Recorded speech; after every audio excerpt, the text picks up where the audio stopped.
Okay, well, thank you Right. so much for joining us today. We are very happy to welcome you to our little roundtable. Thank you. So, it would be nice if you could do like a little introduction and tell us a little bit about yourself so we can start. All right. So my name is Dries Deryckere. I am one of the coordinators at Digital Arts Entertainment, an award-winning curriculum in Belgium at Howest University of Applied Sciences. We're a degree that focuses on game development and special effects for film. And we have 6 majors, which is 4 for games and 2 for film. Of those 6 majors, we have game graphics production, which is the graphical major, which is also the major that I am the coordinator of. Next to that, we also have independent game production, which focuses a bit more on the local industry and also on more a producer profile, more of an entrepreneur profile, someone who knows some coding, who knows a bit of graphics, who knows some artistic style, but also knows a bit of business management, which is something that the other majors don't see. Then we've got game development, which are balls to the walls programmers. They know everything about low level programming in game engines. And then we also have a major, and that's a new one, sound design. And that major focuses mostly on, of course, audio for games, but also the integration of audio in games. So they see how to make their own sounds and how to implement them, but also all the technicalities behind actual sound design. And then on the film side, we have 2 different majors there. We've got the visual effects major, who focuses more on special effects and is a more technical major. So we're talking about explosions, but also special effects like keying out a certain character in a scene or rotoscoping or those kinds of things. So the more technical aspect of VFX. And now we've got another major called 3D animation, which is, of course, about 3D animation.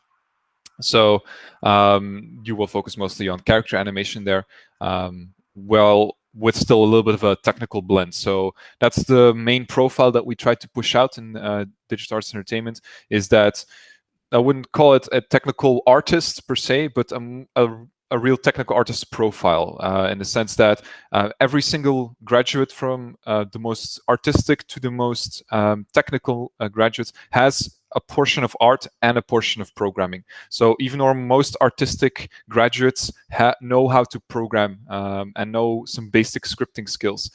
They understand what a class is. They know how code works. But even our most low-level programmers or software programmers or engine programmers, even they know how to make a 3D model and how to rig something and how to bake something, how to texture something in Substance Painter. So that's a profile that we really want to focus on, someone who's extremely versatile, but mostly in the sense that they are very good at what they do and they know what other people do in their pipeline as well. So that they can anticipate on certain problems that might arise from that pipeline. So that's who I am. That's what Digital Arts Entertainment is. That's cool. Thank you so much for the like extensive profile. So how long has the school been doing this, and how did it all start? Because I've been in Belgium like for like I think once, and I met a couple of people, and they were all talking about the schools because it's like Yeah. one of the biggest places there in Belgium, but also one of the biggest in Europe. And Mhm. it doesn't only teach like games and 3D, right? So it's like a No, no. huge university. Well, actually, it isn't. We are so Digital Arts Entertainment is a degree, a program inside of Howest University of Applied Sciences, and we're actually the smallest college university inside of Belgium. So we have a lot of students in the Digital Arts Entertainment program itself, around 1,200 students. But in total, the entire University of Applied Sciences has around 8,000 students currently.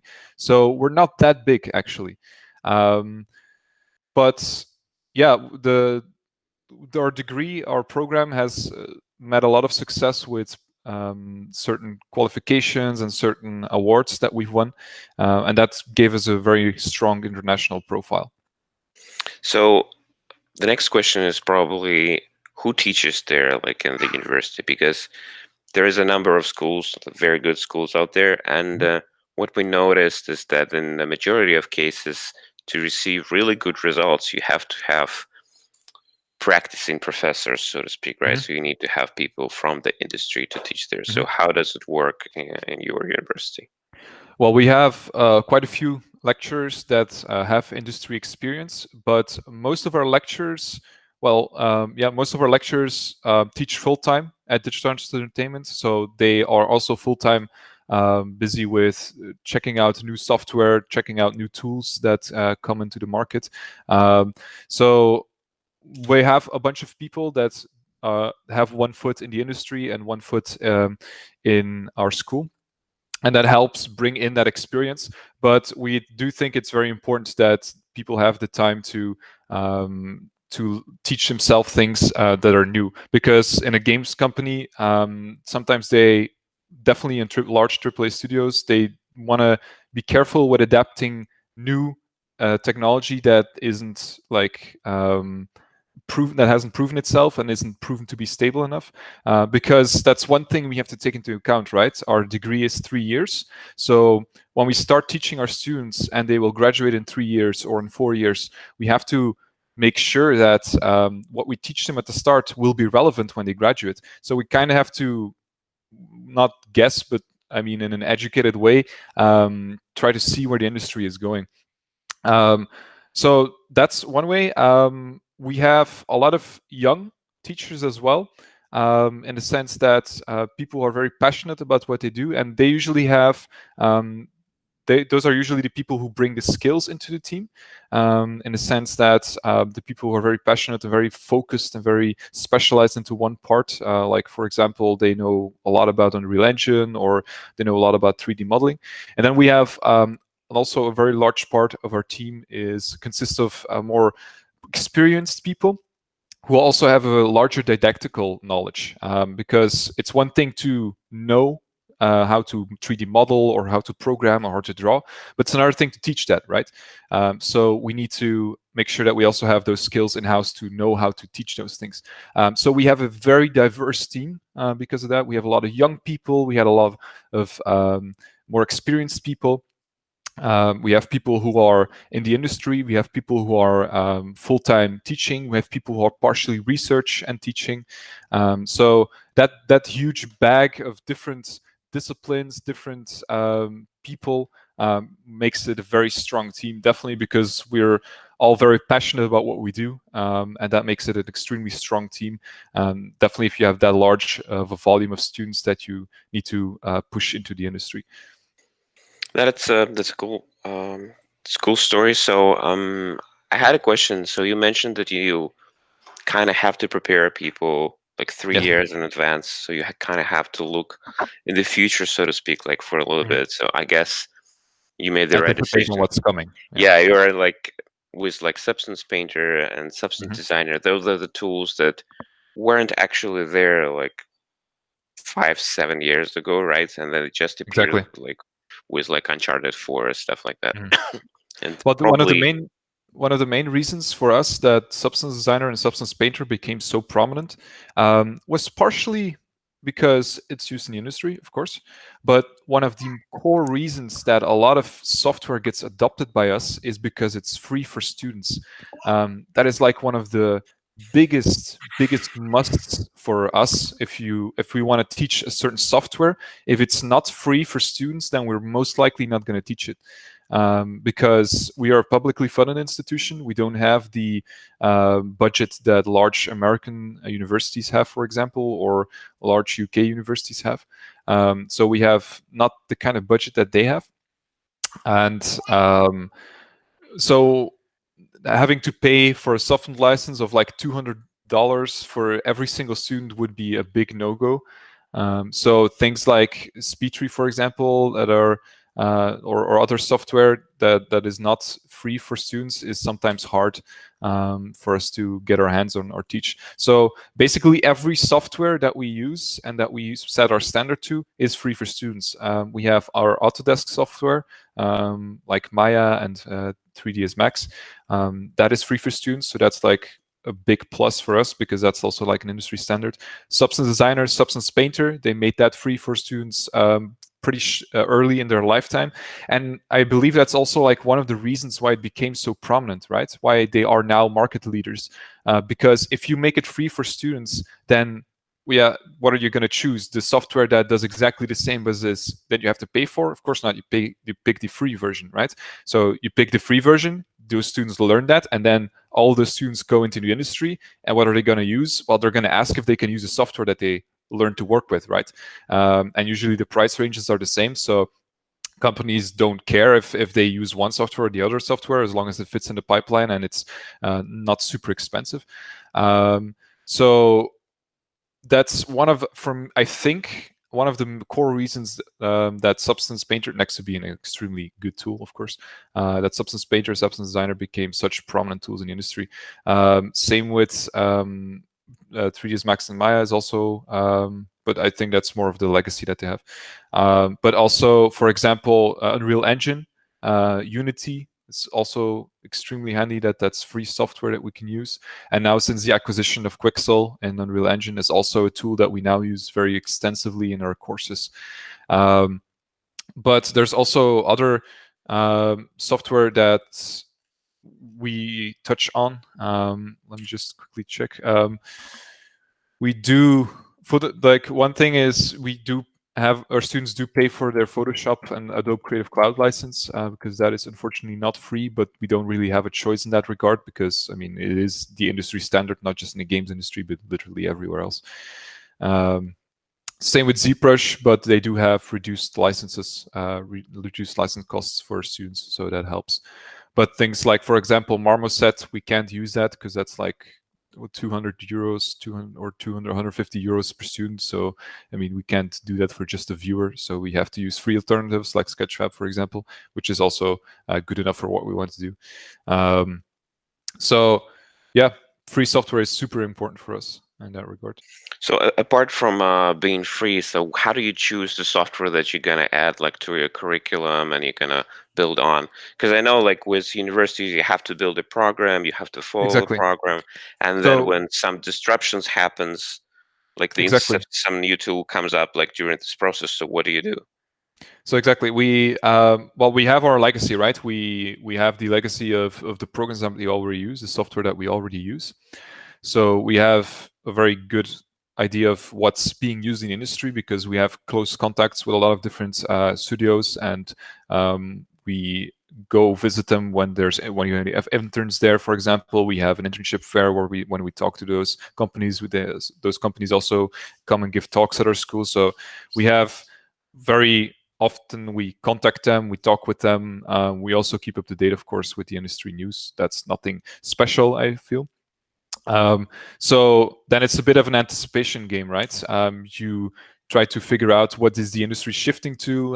When we see a lot of studios that are starting to adopt certain software that is like new, or when we talk to them and we're asked like, yeah, did you see that new piece of software that popped up? Are you going to use that, or do you think about using that? And it's most like word to mouth info like that, trying to get a feeling of what the industry feels that they're going to head into.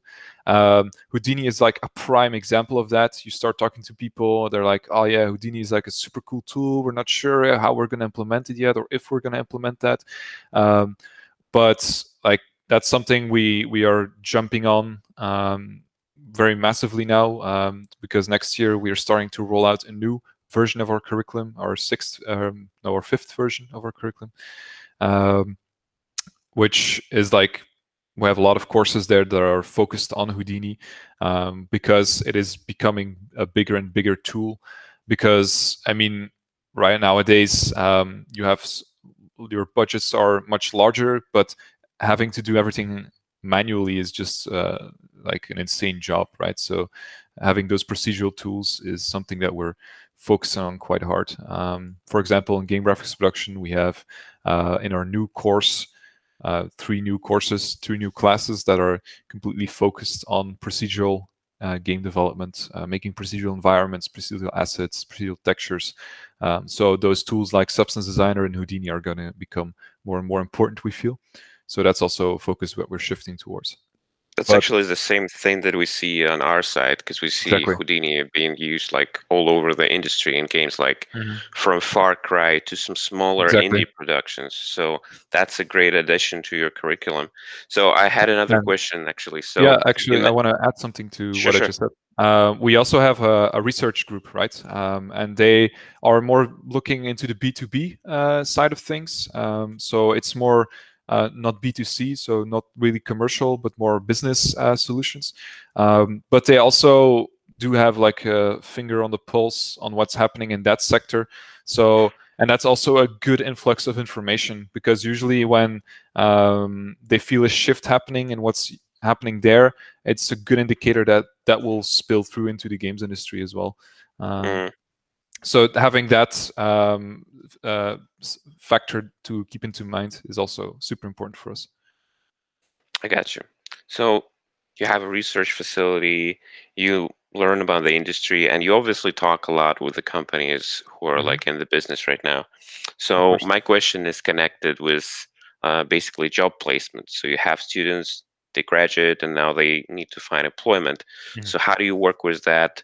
What are the ways that you help your students find work? How do you work with recruiters? Mhm. Maybe it happens while they're studying, or maybe it happens when they're already graduated. So it'll be Yes. nice to know.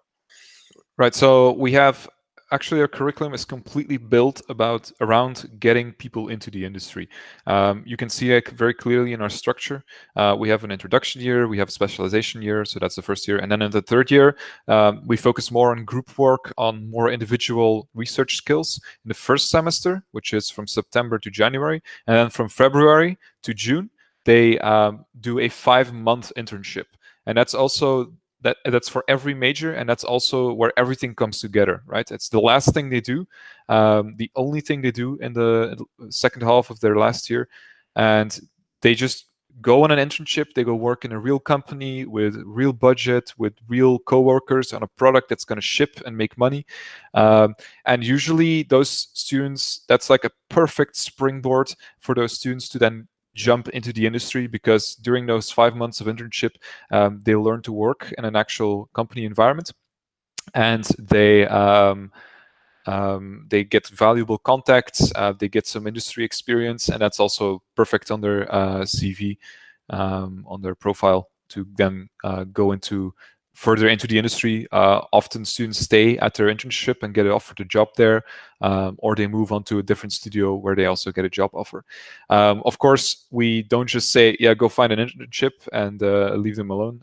We do a lot of different things to make sure that our students get into contact with the contacts that we have. We have an annual internship fair in the first half of that third year, like early in October, to make sure that, or October, November, it's kind of like the timing, to make sure that our students get into contact. We oblige them to go talk to at least 3 companies. They print out a portfolio, they go walk around. It's like a physical fair basically at our campus. We transform our entire campus into almost like a small company conference. It's always super fun to be there, and all those interesting companies that are there.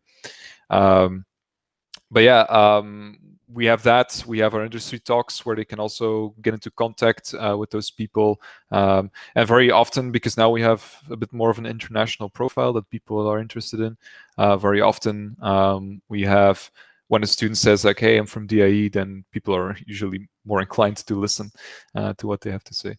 So next to, I mean, having a strong portfolio, of course, because that's also a strong focus that we have. But that internship is really the where it all revolves around, and then making sure they can jump into the industry from there. So Um, this internship, it's not just limited to like Belgium and Europe. It no, could no. be like international, right? Yeah, 40%, 30 to 40% of our internship students go abroad, so that's quite a lot. Um, so yeah, they go everywhere. They go to Sweden, the UK. Some go to Canada.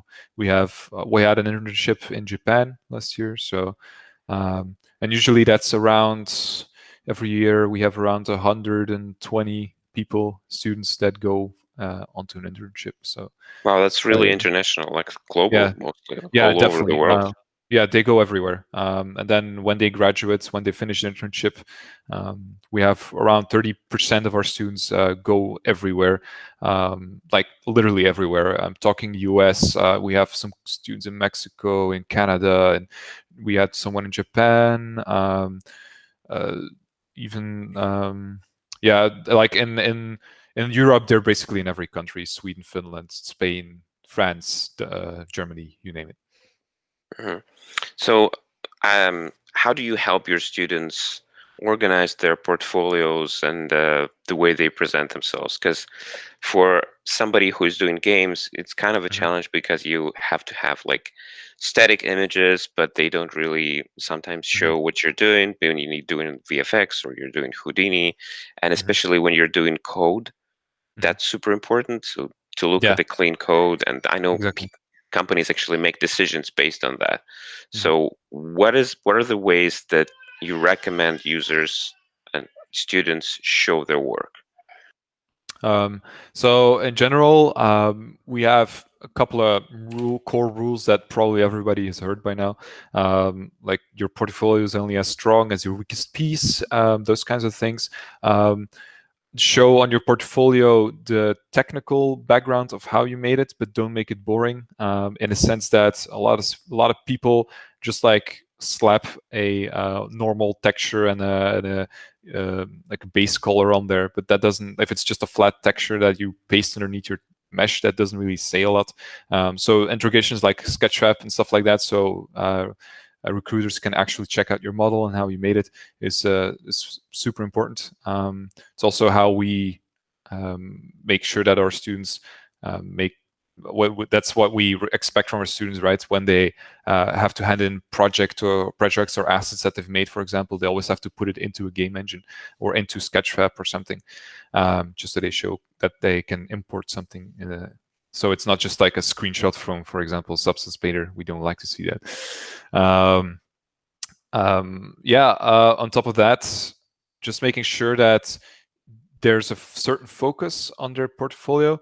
Now, we have a lot of, well, not a lot, but we have students that take their portfolio and like show that they have a high poly car on there, and then they have an environment in Unreal, and then they made like a gun, which is like high poly baked to low poly, the standard pipeline, and then they have like some concept art on there. So it's like all over the place, and then the recruiters are often like, yeah, but what exactly do you want to do? So we expect our students to in their last year to focus on something, to pick a topic that they would want to excel in, and then they have time in their graduation work to research certain topics about that, and then in their group projects they take a role inside of a group, where they want to become, for example, more of an environment artist, or if they want to make some 3D characters, for example. um, yeah, so focus on your portfolio, making sure that you don't have old work on there that doesn't represent what you do anymore. On the other hand, another thing that I do tell my students very often, and that's something that I feel gets for that is forgotten a lot, is that people tend to focus so hard on their portfolio, but they tend to forget one exceptionally important aspect of getting a job in the game industry is that the portfolio gets you your job interview. It doesn't get you your job. Your portfolio gets you a job interview, and it's your personality and how you behave and who you are as a person that gets you your job in the end. Because you can be a really good 3D artist, but if you behave like an asshole, or if you're just not a fun person to talk to, then people are not going to recruit you. And that's also something that we find equally important. And that's a bit harder to quantify and a bit harder to teach. But we do make sure, and that's another part of DAE that is exceptionally strong in that regard, is that we have an extremely active and very powerful community. We make sure that everybody has a chance to make friends, and we make sure that there's a lot of activities for people to come together, to just have some fun now and then. And that, I feel, makes them also much more sociable, And that also, when we make sure, well, we want to make sure that our graduates are also humble in what they do. Like we want to instill in them this idea of learning and lifelong learning, right? Because it's not when you get your job that you're done, right? It's more than that. You got to keep improving yourself, and that is also something that we try to instill in our students. So if I had to sum it up, I'd say make sure that your portfolio is strong, obviously, but try to focus your portfolio onto something specific that you want to do. It's better to, if you want to become a weapons artist, have 3 guns on there. Don't have 1 gun and an environment and a character on there. You can show that environment and show that character, that you are also able to do other things. That's not the problem, unless if you have the feeling that the quality is not that high, right? Because again, your portfolio is only as strong as your weakest piece. But on top of that, never forget that your portfolio is just there to catch the attention of recruiters and to get you a job interview. In the end, it's also about your personality and who you are as a person. If you're not likable, then people are not going to want to work with you. So that's also something that I feel like that gets forgotten often. Yeah, thank you so much. Actually, that's the douchebag advice that I always give Yeah, to students. Don't be a douchebag because nobody will exactly. hire you. That's for sure. So I want to wrap it up with asking basically about the current situation and maybe your look at the way education games is gonna evolve, so to speak, right? So Mhm. with the COVID, everybody's kind of locked at home, and Exactly. I know the studies continue online in Zoom Mhm. and so on. So what's your take on that? How do you handle this problem, and how do you think it's going to influence the way people are studying? Because it seems that it also opens a lot of opportunities for students, right? So they have now a connection that it's not physical, and it gives them more freedom. Exactly. So, what I think is really interesting about the whole situation is that we had some ideas, like a lot of ideas about, okay, how can we make this more online? How can we use the technology that we have more ingrained into our teaching, right? But you never want to make that push because you're afraid something's going to go wrong, um, and that might do irreparable damage. The problem is now we didn't have a choice, so we had to. And that's what makes it interesting, a super interesting test case for the tools that we're using to teach our students. We use a lot of Discord. We see a lot of people use Zoom, but we prefer Discord because we're also a bit more used to using Discord. Well, a lot our students are, let's put it that way. And also, Discord is a pretty powerful tool we found, definitely in the sense of just streaming what you do. Next to that, what we stream on Discord, we also record with a tool called Panopto because that's just integrated into our learning environment. So we use Canvas as our learning environment at school, and it's Panopto is integrated into that. So we just use that as when we record our teaching sessions. Um, but what I think is interesting is our students are, even though we do our best, right, to make sure that that we all the information that we give is out there, that they can check our classes, they can check the recordings. Getting the information to our students is, we feel, not the biggest issue. The biggest issue is motivating our students, and that's also one of the biggest things I feel like that is forgotten about what a school does. Schools are not just there to convey information to our students, right?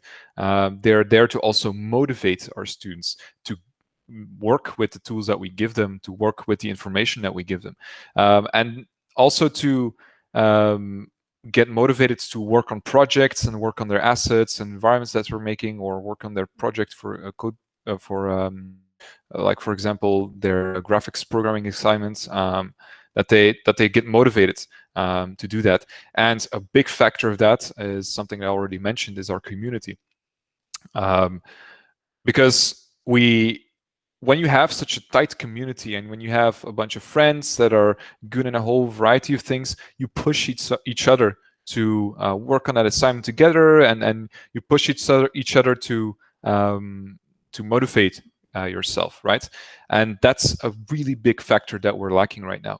And it's very clear to us that we could teach students completely online. We can bring a student from a very novice, zero experience level, zero knowledge level about 3D to someone who's a decent 3D artist in the end. But to us, that will never be a digital arts and entertainment student, in the sense that I'm talking about students that if they would have to go through our entire curriculum without ever being physically at our campus, right? I'm not talking about our current students, but those students will, if they have to graduate without ever being part of that community, they will never have that true DAE vibe to them, because a strong part is that community and is that working together part of our curriculum. And that is something that we feel like we can never replace. We can't bring that online. Having those, we have, for example, Thursday study nights where people stay until 11 p.m. at our campus. There's drinks, there's a bar, and students just have fun and they have a drink and they play some board and card games. But there's also rooms where students are just working together on their game project, or they're working together on like their 3D assignment. We have a bunch of first years that are just helping each other. There's a bunch of second years that are also there, and they're just having some fun, and or they're working on the game project. And then we have first years like, yeah, I'm really stuck, and you help me out. And then our second years help them out, or third year that's there helps them out. So that kind of community feel, you can never bring that online. You can simulate that with some channels in Discord and having, because we have community managers that are very actively pushing events online, and they're making sure there's online workshops, online workout sessions. For example, we have people who do CrossFit at our school or other Zumba classes at our school, and they bring that online, and students attend those. But it's still online. It can never get that same feeling that you get when you're physically together. So that is the one thing. So conveying information, not that big of an issue. We get there, we have a recording, we have our classes, but motivating our students to take on this huge mountain of work that is becoming an expert 3D artist, and being part of that community is something very hard to bring to an online setting, even with the best care in the world. So I guess your answer to the question is that when this whole thing is gonna blow over, it doesn't mean that schools are just gonna completely go online, right? So you will still need to like get Exactly. together, spend time Exactly. together, and especially for game development, it seems like such an important part of the process, right? Mhm. Because you have to be in the room with another person to make this creative juices flow and Mhm. to understand what's going on. Exactly. Yeah. I'm not saying it's impossible, but it will never be the same. Mm. You can make a game completely online with a team that will never physically see each other. It is possible, but if you take the same amount of time and you put those people into a room together and they can work physically together, I do absolutely believe the result will be better. Cool. Okay. Well, thank you so much for your time. I know you're probably super busy, so I'm um, fine right now. I have time to talk to you. and yeah, we're very happy to hear from you. And if you have any interesting students or they have wonderful work, please feel free to send them over to 80 Level. Would love to do like publications with Definitely. them, promote them, and help them find work like whatever they can. We often update our website, digitalartsentertainment.be. Let me just copy and paste that into the chat here. Where we often update like alumni that we're proud of, that make certain things. We recently posted an article on there of Tim Morales, who works at Airborne Studios in Germany. Hmm. He made a bunch of the characters for Overwatch, for example. So we often post new stuff on there. If you're interested, you can definitely check out those articles there. But I will definitely share some interesting artwork that our students make with you. There's Cool. always some cool stuff on there.